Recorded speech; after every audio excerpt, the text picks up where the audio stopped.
व्यासपीठावर उपस्थित असलेले महाराष्ट्र राज्याचे लोकप्रिय आणि संवेदनशील मुख्यमंत्री आदरणीय एकनाथ शिंदे साहेब, महाराष्ट्र राज्याचे लोकप्रिय उपमुख्यमंत्री आदरणीय देवेंद्रजी फडणवीस साहेब, महाराष्ट्र राज्याचे उपमुख्यमंत्री अजितदादा पवार साहेब, मंत्रिमंडळातील माझ्या सहकारी आदरणीय अदितीताई तटकरे मॅडम, खासदार सुनील तटकरे साहेब, निरंजनजी डावखरे, अनिकेतजी तटकरे, भरतशेठ गोगावले, प्रशांतजी ठाकूर, महेंद्रजी थोरवे, महेंद्रजी दळवी, धैर्यशीलजी पाटील, व्यासपीठावरील उपस्थित असलेले प्रशासनातील सर्व अधिकारी वर्ग, व्यासपीठावरील सर्वच लाभार्थी, सन्माननीय मान्यवर आणि हजारोंच्या संख्येनं उपस्थित लाभार्थी बंधू आणि भगिनींनो, मी सर्वप्रथम माननीय मुख्यमंत्री आणि दोन्ही उपमुख्यमंत्र्यांचं या रायगड जिल्ह्यामध्ये या जिल्ह्याचा पालकमंत्री म्हणून मनापासून स्वागत करतो आणि हजारो लाभार्थ्यांचं देखील पालकमंत्री या नात्यानं मनापासून स्वागत करतो।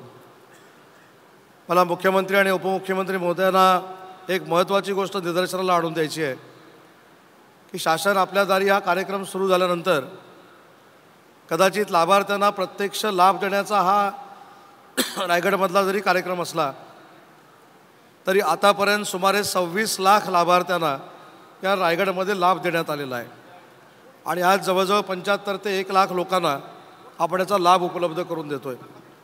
शासन ह्या आपल्या दारी ही संकल्पना मला असं वाटतं की जो वेळ काही दाखल्यांसाठी लागायचा, काही यंत्रणा राबवण्यासाठी लागायचा, हा पूर्णतः कमी करण्याचं काम आदरणीय शिंदे साहेबांनी, देवेंद्रजींनी आणि अजितदादांनी केलं। म्हणूनच महाराष्ट्रामध्ये अतिशय मोठ्या पद्धतीने या संपूर्ण कार्यक्रमाला प्रतिसाद मिळतोय।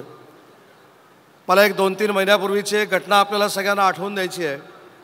याच रायगड जिल्ह्यामध्ये दरड कोसळल्यामध्ये इर्शालवाडीची दुर्घटना घडली, परंतु शासन एवढं संवेदनशील आहे, एवढं गतिमान आहे, दुर्दैवानं जी घटना घडली त्याच्यामधल्या दुर्घटनेत निधन पावलेल्या लोकांना काय आपण परत आणू शकत नाही, परंतु जी लोक त्या संपूर्ण दुर्घटनेतनं शिल्लक राहिली त्यांचं पुनर्वसन शासनाच्या वतीनं सगळ्यात जलद गतीनं 3 महिन्यामध्ये आपण करू शकलो, ही शासनाची गतिमानता आहे। म्हणजे पहिल्या 4 दिवसामध्ये तात्पुरतं त्यांचं पुनर्वसन झालं।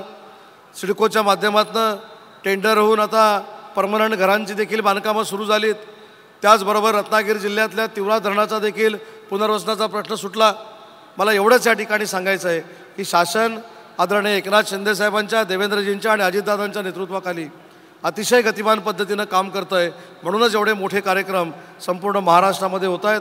पुन्हा एकदा सगळ्या लाभार्थ्यांचं मी मनपूर्वक या शासन आपल्या दारी कार्यक्रमामध्ये स्वागत करतो आणि भविष्यामध्ये असाच कार्यक्रम भविष्यामध्ये सुरू राहील, लोकांना दिलासा दिला जाईल, हा पालकमंत्री या नात्याने शब्द देतो आणि थांबतो। जय हिंद, जय महाराष्ट्र।